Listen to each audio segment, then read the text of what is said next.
Amado Dios y Padre que estás en los cielos, te damos gracias, Señor, por tu Hijo amado, el Jesucristo, el Señor Jesucristo, que murió en una cruz por cada uno de nosotros. Gracias porque nos has traído con bien. Te pedimos por aquellos que no han podido venir, Señor, que tú los guardes. Y que en esta noche, Señor, hagamos eco en nuestros corazones, en nuestra mente, la palabra que tú traes para cada uno a través de nuestro hermano Belcoye. A quien, Señor, te pedimos que lo bendiga ricamente y que desde lo alto, Señor, tú pongas palabra en su boca para cada uno de nosotros. Gracias, Señor, por su presencia y te damos las gracias por todo en el nombre del Señor Jesús. Amén, Señor. Hermano, que el Señor te bendiga.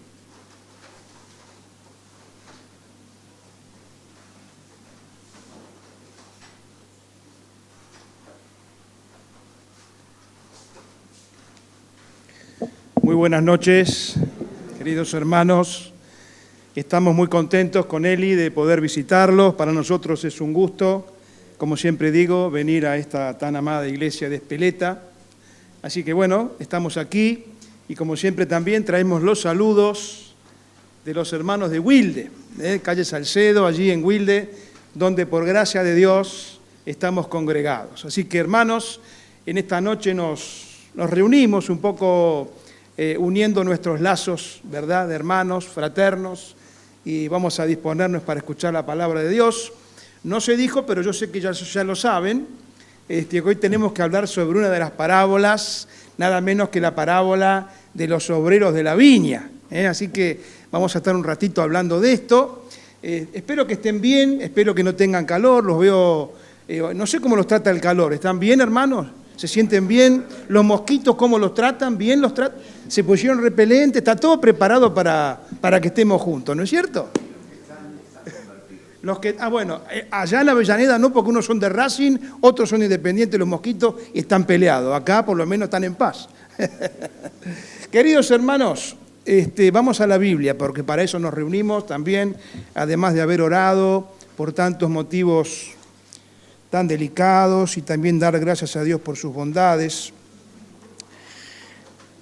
Vamos a ir entonces a la parábola que hoy nos ocupa. Primeramente vamos a una lectura en el Evangelio de Mateo,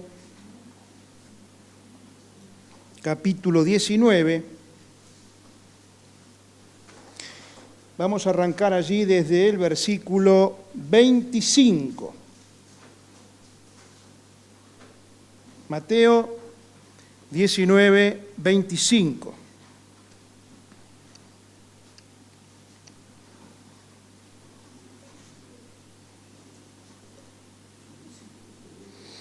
Dice así la palabra de Dios: sus discípulos, oyendo esto, se asombraron en gran manera, diciendo: ¿quién, pues, podrá ser salvo?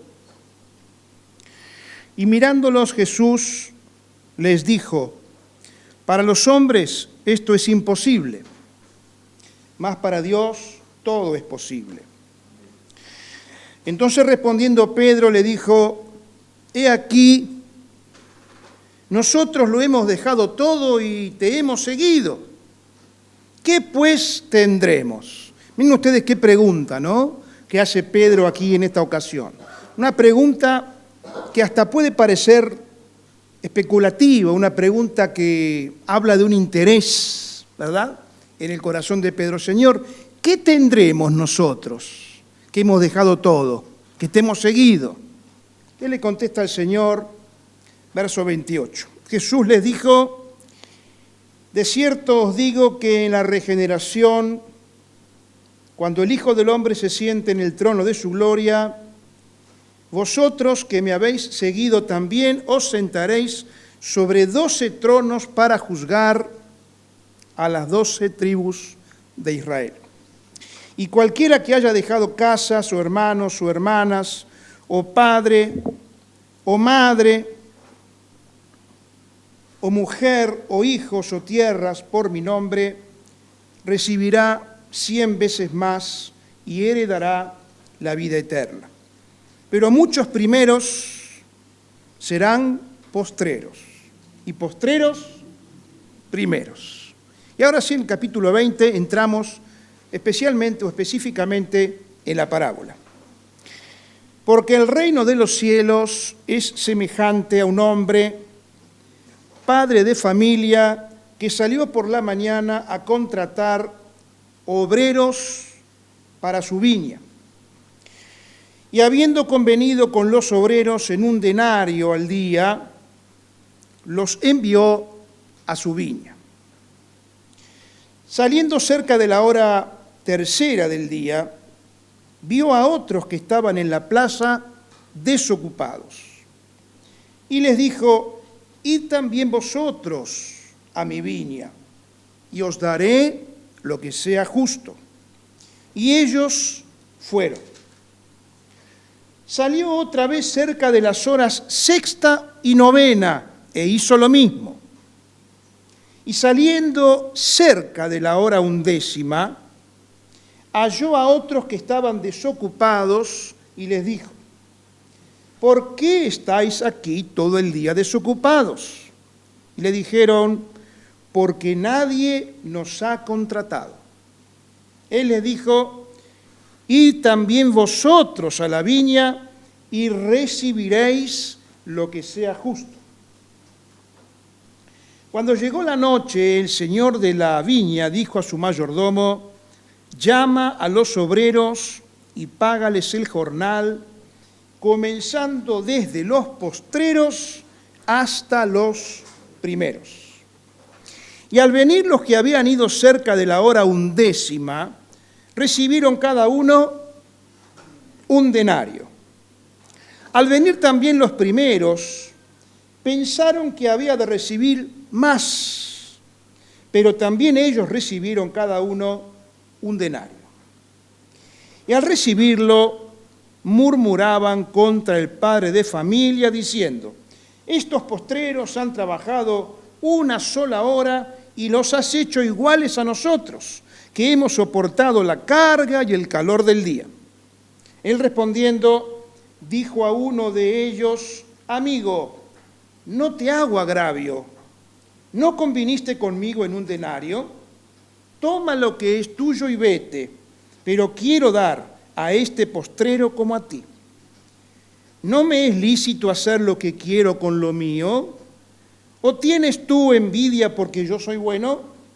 Así, los primeros serán postreros y los postreros primeros. Detenemos aquí la lectura. Hay una frase final que aparece en la versión del 60, la del 9, pero ustedes verán que algunas versiones la omiten.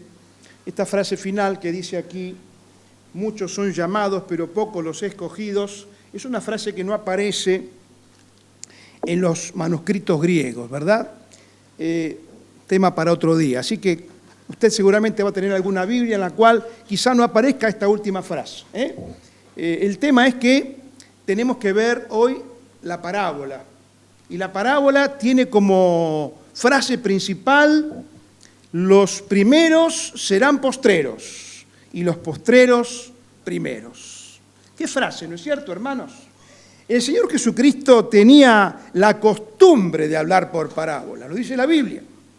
Era frecuente en Él enseñar las verdades de Dios acerca de estas parábolas, de estas historias, relacionadas con hechos tan comunes, tan cotidianos para cada uno de nosotros. Por eso el Señor, a través de las parábolas, presentaba, en la medida que podemos oír, los misterios del reino de los cielos. Dice Marcos capítulo 44 y versículo 33, con muchas parábolas les hablaba la palabra conforme a lo que podían oír. Ahí lo tenemos al Señor, hablando en parábolas.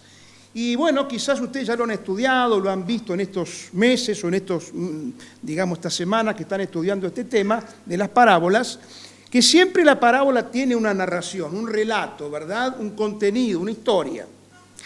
A veces, además, la parábola declara el propósito por el cual el Señor la pronuncia. Y finalmente la parábola siempre tiene una lección espiritual, que es lo que tenemos que tratar de desentrañar, interpretarla para ver cuál es la enseñanza espiritual. La narración o el relato, el contenido, lo hemos leído recién. Se trata de un hombre dueño de una viña. Dice la palabra de Dios que el reino de Dios es semejante a este hombre que sale por la mañana a contratar obreros para su viña. Ustedes saben que antiguamente en Israel el día de trabajo comenzaba muy tempranito, a las 6 de la mañana, y terminaba, miren que es un dato importante a tenerlo en cuenta, a las 6 de la tarde. Van a ver por qué se lo digo. Este hombre sale muy temprano y contrata obreros para la viña con, el compromiso de pagarles después un denario. Ustedes saben que el denario era el equivalente al pago que se recibía por un día de trabajo, el salario de un día de trabajo. Y dice la palabra que este hombre salió en otras oportunidades, volvió a hacerlo cerca de la hora tercera, es decir, aproximadamente a las 9 de la mañana, vuelve a salir y contrata a otros que también estaban en la plaza desocupados. Vuelve a hacerlo a las 6 a la hora sexta, es decir, al mediodía, a la hora novena, a las 3 de la tarde. Allí hizo lo mismo y vuelve a contratar obreros para la viña que dice la palabra que estaban desocupados. Pero nos llama la atención que una hora antes, hermanos, de finalizar la jornada de trabajo, en la hora 11, miren ustedes qué detalle, por eso les decía, presten atención a ese dato, porque la Biblia pudo decir, el hombre salió a la hora 10 o a la hora 12, pero no, la palabra habla de la hora 11. Faltaba una hora para que finalizara esa jornada de trabajo. Hay algo muy especial acá. En esa hora tan inusual, en esa hora tan inusitada, contrató también, dice la Biblia, a otros siervos que estaban desocupados. Como decimos, es un dato importante, es un dato importante. No era común contratar trabajadores, ni hoy sería común, ¿verdad? Una hora antes de que finalizara la jornada de labor. Pero ¿saben cuál era el sentido de este llamado? El sentido es que todavía había lugar. Y era necesario también convocar a estos siervos, aún a pocos minutos, faltando poco tiempo, para que finalizara esa jornada de trabajo. Ahora bien, llega al final del día, ustedes han leído la parábola recién, y llega el momento de la paga. Todos reciben un denario. Fíjense que han trabajado en distintos lapsos de trabajo, distintos horarios, sin embargo, a la hora de pagar, todos reciben lo mismo, como si nos hubieran contratado a nosotros, ¿verdad? Unos a las 6 de la mañana, otros a las 9, otros al mediodía, otros a la tardecita, a las 3, otros a las 5 de la tarde. Y a la hora de cobrar, vamos al mostrador, ¿no es cierto? Y el empleador dice, bueno, aquí tiene el jornal del día, lo que corresponde por un día de trabajo. Y a todos nos da lo mismo. ¿Qué haríamos? ¿Estaríamos conformes? Esto produce, como hemos visto en la Biblia, justamente la murmuración, la queja. Señor, nosotros hemos trabajado todo el día, hemos trabajado más, hemos soportado el calor, dice aquí, ¿no es cierto? Como dice aquí textual, hemos soportado la carga, el calor del día, tendríamos que cobrar más. Y aquí aparece, hermanos, la respuesta del Señor de la viña, que es justamente de la cual vamos a extraer la lección espiritual. Quiero decirles que esta parábola ha sido objeto de distintas interpretaciones. Las vamos a mencionar sin explayarnos mucho. Algunos piensan que esta parábola se trata de la forma en que las personas se allegan a Dios. en diferentes etapas de la vida. Algunos se encuentran con el Señor en su niñez, otros en su juventud, otros se acercan al Señor en su adultez, otros son llamados en su edad avanzada o al final de sus días. Y siempre vemos al Señor de la viña, en una actitud benevolente, en una actitud de recompensar. Siempre está el amor de Dios derramado sobre cada uno de ellos.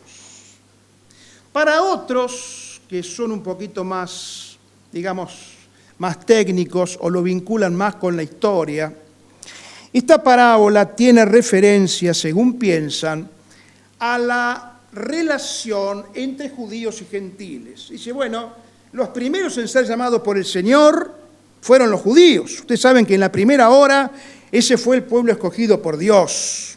Pero posteriormente la Biblia nos enseña que también los gentiles fueron llamados y por lo tanto los judíos no tendrían razón en murmurar contra Dios por la elección de los gentiles. Porque dice la palabra que de ambos pueblos hizo uno. Somos nosotros, los creyentes, sin distinción de raza, sin distinción de nacionalidad, aquellos que hemos creído por la fe y formamos la iglesia del Señor.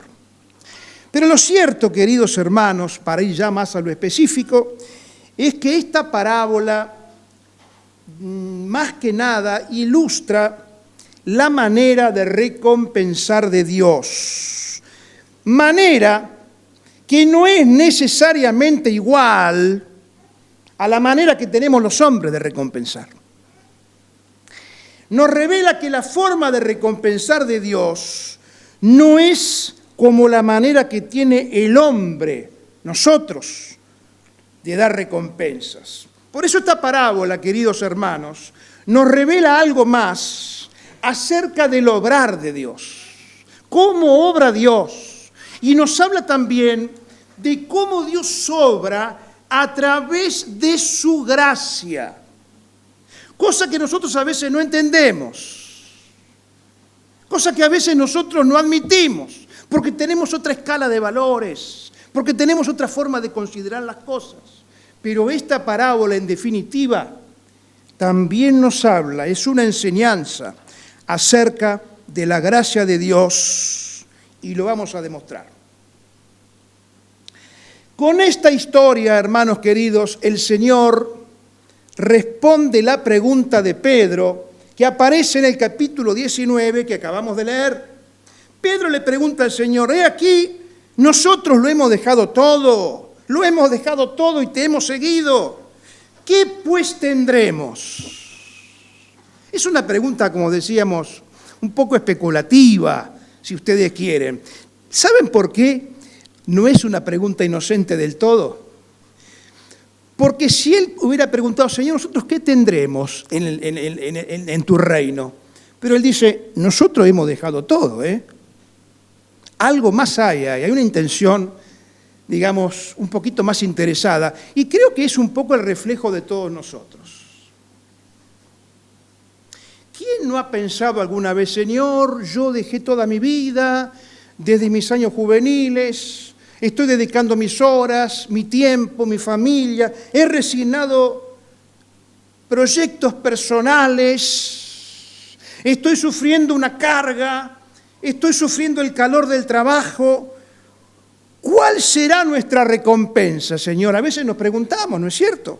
Hacemos mucho y hemos hecho mucho. ¿Qué nos va a tocar? ¿Qué nos va a tocar? ¿Cuál será nuestro galardón? ¿Cuál será nuestra parte cuando estemos en tu presencia? Entonces el Señor, a través de su respuesta, le muestra a Pedro y a los discípulos que mientras ellos serían recompensados ricamente, porque el Señor sí se los promete, pero además enseña que sería reservada cierta recompensa para los convertidos y obreros posteriores en el servicio de Dios. Ahora, ¿de qué manera, hermanos, será ese acto de recompensar? ¿Cómo Dios va a recompensar? Bueno, según esta parábola y según la Biblia, Dios va a recompensar bajo el principio de la recompensa según Dios. ¿Cómo es el principio de la recompensa según Dios? Los primeros serán postreros y los postreros serán primeros. Esta es la esencia de la gracia de Dios. Cuando el Señor bendice y recompensa al hombre, lo hace de acuerdo con su voluntad, no necesariamente con lo que el hombre, nosotros, consideramos que merecemos. Dios es soberano en bendecir, Él es el dueño de la obra. En cambio, los hombres estamos condicionados, limitados por nuestra carnalidad. Nosotros, hermanos, padecemos las, debilidades, entre comillas, de nuestra carnalidad. Hay en nosotros muchas veces celos, hay envidias, hay afán de protagonismo, hay vanagloria, hay codicia, hay sensación de superioridad, hay espíritu de competencia. Pero, queridos hermanos, cuando el Señor recompensa, lo hace con un criterio, con un principio que tiene que ver con su gracia. Pedro y los discípulos sabían que habían dejado mucho para seguir al Señor. Él quería saber cuál sería su recompensa. Y Cristo le aseguró, como estamos viendo, que serían recompensados bajo ese principio. Los primeros serán postreros y los postreros primeros. Dios, queridos hermanos, recompensará de maneras inesperadas, como explica la parábola. Observemos que todos los obreros trabajaron y cobraron un denario. No obstante haber trabajado en distintos tiempos, todos fueron recompensados con un denario, por igual. Una aclaración importante: esto no significa que en el cielo todos seremos tratados de la misma manera y que no habrá premios, de ninguna manera. Por ejemplo, la parábola de los talentos, Mateo capítulo 25, versículos 14 al 30, lo enseña claramente.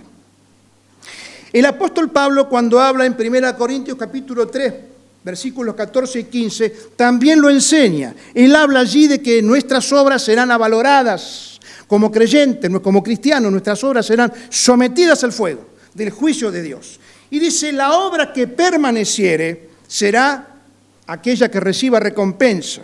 Pero habrá otra obra, dice el apóstol, aquella obra que sea quemada y que sufrirá pérdida. La palabra compara allí el oro, la plata y las piedras preciosas con el heno, la madera y la hojarasca. Por eso decimos, queridos, que aquí el Señor Jesucristo se propone enseñar una sola cosa: que algunos que se creen o nos creemos los primeros en este mundo, seremos los últimos en el cielo. Lo tenemos esto consagrado en muchos pasajes: Mateo 19:30, 20:16 que acabamos de leer, Marcos 10:31, Lucas capítulo 13, verso 30. ¿Por qué decimos esto? Porque las normas celestiales y las normas terrenales son completamente diferentes. El punto es que Dios recompensa, hermanos, como decimos, según el principio de la gracia. Miren, estamos bajo la ley. Si estamos bajo la ley, el sistema es fácil. Vos obtenés lo que merecés. Cometiste un delito, vas preso. Debes un dinero, lo tenés que reponer. Pero el sistema de la gracia es diferente. Es un sistema que es ajeno a nosotros. Porque Dios trata con nosotros de acuerdo a quién es Él y no de acuerdo a quienes somos nosotros. Es algo muy diferente. Por eso, queridos hermanos, la palabra dice que somos salvos por gracia. No por obras, no es por obras, no es por lo que hemos hecho, es por la misericordia de Dios, es por la gracia de Dios. El llamado a su servicio es un regalo de su gracia. La capacidad de servir a Dios a través de nuestros dones es un regalo de su gracia. Cada oportunidad de servir es un llamado de su gracia.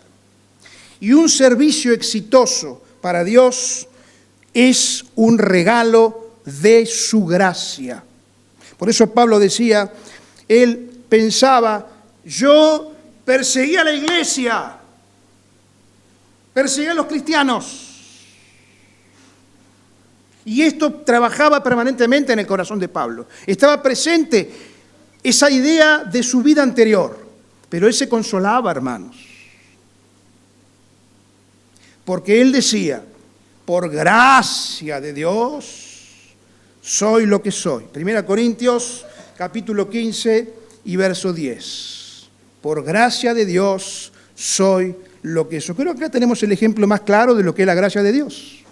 Pablo fue perseguidor y fue llamado, dice, el último de los apóstoles. Y sin embargo, ¿quién puede negar que obtendrá recompensa? Como quizás Mateo, o como quizás cualquier otro de los discípulos, o como quizás aquellos hermanos de la primera hora que dejaron su vida muchas veces también por las persecuciones. Así que, hermanos, la parábola hoy nos enseña cómo actúa Dios y qué diferente es su apreciación de las cosas frente a la evaluación que nosotros como hombres hacemos a veces. Por eso decimos algunas conclusiones y vamos ya terminando o promediando el mensaje. Algunas conclusiones. Primero, Dios tiene su criterio a la hora de recompensar. El criterio es suyo. No necesariamente será el mismo que nosotros. Dios tiene su criterio. Segundo, Dios nunca comete injusticia cuando recompensa. Lo tenemos aquí en algunos textos, ustedes lo han leído, versículo 4. A los primeros que contrató le dijo, te voy a dar un denario. Pero a los otros le dijo, te voy a dar lo que es justo. Dios no comete injusticia cuando recompensa. La gracia de Dios siempre opera justamente. Y más allá, porque Pedro nos enseña en su primera carta, capítulo 4, verso 10, que la gracia de Dios es multiforme. Somos administradores de la multiforme gracia de Dios. Y hermanos queridos, nosotros creo que hemos visto en la obra de la cruz el ejemplo supremo de lo que significa la gracia de Dios en favor de la humanidad. Pero hoy, como cristianos, disfrutamos permanentemente de los beneficios de su gracia. Decíamos recién, el servicio, su provisión, sus cuidados, el amor de Dios derramado en nuestra vida, la posibilidad de orar, la posibilidad de estar en una iglesia y tener un servicio para Él, el alimento, el que conteste nuestras oraciones, los beneficios de su gracia. Más necesitamos, más derrama sobre nosotros. No hablo aquí, como decía el apóstol Pablo, de que abunde la gracia de Dios a causa de nuestro pecado. De ninguna manera. Esto no debe ser así, ¿no es cierto? ¿Perseveraremos en el pecado para que la gracia abunde? No, hermanos, ya sabemos que esto no. Pero hablamos sí de disfrutar de esa gracia de Dios que es inagotable y nos alcanza permanentemente. Dios nunca opera con injusticia. Tercero, se termina el día. Yo les hablaba de la hora undécima. ¿Saben quiénes somos los obreros de la hora undécima? Un servidor. Y cada uno de ustedes. Creo que Guillermo dijo en la oración, se acerca el último, estamos a la puerta de la venida del Señor. Estamos en el último tiempo, hermanos. Somos los obreros de la hora undécima, porque se termina la jornada de trabajo y viene Cristo. Hay muchos que han trabajado antes que nosotros, muchísimos, pero nosotros tenemos hoy una tarea como obreros de la hora undécima. Se termina el día y no podemos estar desocupados. Miren que me llama la atención, ¿no es cierto?, que va el señor de la viña y encuentra personas que están en la plaza. Dice, ¿por ustedes qué están haciendo acá? Y nadie nos contrató. Estamos desocupados, con tanta necesidad, con tanto trabajo por hacer. Nosotros somos, hermanos queridos, los obreros de la hora undécima. No desperdiciemos la vida, no desperdiciemos el tiempo, porque el tiempo se acaba. Cuarto, Dios también tiene su criterio a la hora de evaluar. Versículo 16, vuelvo al principio, digamos al lema, digamos esta frase que es, digamos, la frase medular, la frase núcleo, que dice, los primeros serán postreros, los postreros serán primeros, ¿verdad? A veces, queridos hermanos, creemos hacer mucho para Dios. Nos consideramos muy merecedores de sus bondades, de su recompensa. Señor, ¿qué me va a tocar a mí? Yo quiero saber qué me va a tocar. Pero Dios no lo considera así. ¿Saben por qué, hermanos? Porque Dios, y esto lo digo con todo temor, por supuesto, tomará en cuenta más que la cantidad nuestra fidelidad. A veces hay que ver cómo trabajamos para Él, ¿no es cierto? A veces estamos en la viña y queremos que todos nos miren y pretendemos que somos los mejores. Los postreros serán primero y los primeros van al final. Qué diferente, hermano, qué diferente es la mente de Dios. Nosotros estamos manejados por esas pasiones que les decía recién. Los celos, el afán de protagonismo, me toca a mí, yo debo ser, me corresponde, me enojo por otro hermano que trabaja, aquel tiene más bendición y yo me lo merezco, Señor. Yo estoy desde mi adolescencia, desde mi niñez, en los caminos tuyos. Merezco, Señor. Lo he dejado todo por ti. ¿Qué me va a tocar, Señor? A veces la cantidad es solamente madera, heno y hojarasca. Que Dios nos ayude, ¿no es cierto, hermanos?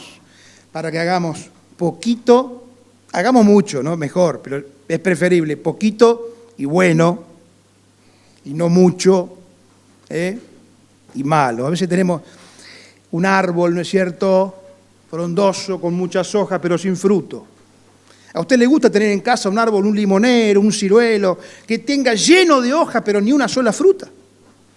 ¿No es mejor que haya algunas frutitas ricas, y aunque sea pocas hojas, pero que dé la fruta oportuna, esa fruta dulce, o el limoncito, o lo que sea necesario, ¿verdad?, que el árbol dé? Ese es el verdadero fruto. Quinto, el hombre tenía una fuente, estamos hablando de algunas conclusiones, ¿no es cierto?, que yo tuve la idea de ir anotando. El hombre tenía una fuente inagotable de trabajo, inagotable. ¿Se acuerdan, hermano, por ejemplo, el pasaje de Mateo capítulo 9, versículos 35 al 38? El Señor Jesucristo dice que iba caminando por las ciudades y Él se emocionó cuando vio, dice, Él se sintió conmovido cuando vio las personas y las vio, dice la palabra, ¿no es cierto?, como ovejas sin pastor. Y el Señor hizo esa reflexión, la verdad que la mies es mucha y los obreros son pocos. ¿Cuántos desocupados? ¿Cuántos desocupados? Algún autor dijo, ¿por qué algunos de nosotros permanecemos desocupados para con Dios? Sexto, lo justo para el hombre, como decíamos, no necesariamente es lo justo para Dios. Aquí los que trabajaron desde la mañana pensaron, versículo número 10, ellos pensaron que iban a recibir más, pero no fue así. 7, versículo 14, dice el Señor de la viña, quiero dar, yo quiero dar. Dice aquí, toma lo que es tuyo y vete, pero quiero dar. Dios dice quiero dar. Dios dice quiero dar. El Señor de la viña. Las razones de la generosidad en el Señor de la viña. estaban completamente en el Señor de la viña y no en aquellos que recibieron la generosidad. Esto nos habla de la soberanía, de la gracia de Dios. Hermanos, que Dios nos ayude a entender esta verdad. Que nos dispongamos a trabajar para su gloria, aprovechando los últimos instantes de la hora 11, siendo conscientes de la urgencia de la hora, pero que nuestro servicio, por sobre todas las cosas, lo digo para mí, ustedes saben, cuando yo vengo, hermano, yo digo siempre, no me gusta subirme, si hay que subir, subo, pero mi idea no es hablarles como que yo estoy exento, como digamos que estoy superado en esto, hermano. Yo me hago parte, soy peor que Pedro. Pero que Dios nos ayude a entender que no es la gloria para nosotros, no es nuestro nivel de exposición, no es nuestra sapiencia. Dios evalúa las cosas de otra manera. Y seremos recompensados, aunque no lo merezcamos, según el principio de su gracia, porque Él ve y aprecia y evalúa cosas que nosotros no vemos, porque nuestros ojos están cegados por la carnalidad y las pasiones humanas. Finalizo, hermanos, con una pequeña lectura que es de un autor que dice así, para cada uno de nosotros: si cualquier hermano ha de ser honrado por Dios, me siento honrado en su honor. Si Dios bendice a tu hermano y lo hace 10.000 veces más útil que tú, entonces verás que Él te está bendiciendo a ti, no solamente bendiciéndolo a Él, sino a ti. Si mi mano tiene algo dentro de ella, mi pie no dice, oh, yo no lo tengo. No, pues si mi mano lo tiene, mi pie lo tiene y pertenece a todo mi cuerpo. Queridos hermanos de Espeleta, hermanos de Salcedo, Fernando y familia, que el Señor nos ayude a entender esta lección.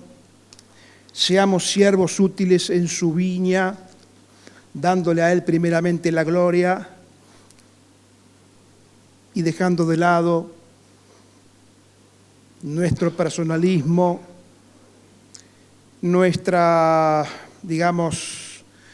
deseo de exhibicionismo muchas veces, nuestra preponderancia como hombres que pretendemos tener, y a veces con justicia, porque hay hermanos que han trabajado mucho y merecen reconocimiento. La Biblia habla, por ejemplo, de reconocer a los pastores que trabajan y os presiden, y aquellos que gobiernan bien sean dignos de doble honor. Pero eso no me habilita a mí a creérmela, ¿no es cierto? No es una credencial para que yo me enaltezca y el Señor sea empequeñecido. Nuestra misión es darle a Él toda la honra y toda la gloria, haciendo quizá poco. A veces un hermano que viene aquí puede barrer o puede estar, no sé, limpiando. No es que uno hace una apología de lo poquito, ¿vieron? Porque hay una cosa que es verdad, parece que nosotros nos regodeamos en lo que es poquito. Si soy pobre, es como tener una virtud. ¿Y por qué tenemos que ser pobres? Ojalá pudiéramos ser ricos, ¿no es cierto? A veces nos toca ser pobres, pero parece que ser pobre es como si fuese una virtud. No tenemos más derecho que los demás. En las cosas del Señor podemos hacer mucho, hermanos, mucho. No tenemos por qué quedarnos en la chatura, en la mediocridad, en la insignificancia. Podemos hacer mucho, siempre y cuando la gloria sea para Él, ¿no es cierto? Y siempre y cuando el Señor nos vaya elevando a otros niveles de responsabilidad, que ojalá todos puedan hacer ese curso de honores espirituales. Todos lo podamos hacer, hermano. Nadie está exento, nadie tiene que limitarse. Sí, Señor, ayúdame a tener nuevos niveles de responsabilidad. Yo puedo llegar a ser un siervo muy útil en tus manos. Y cualquier hermano o hermana exactamente lo mismo.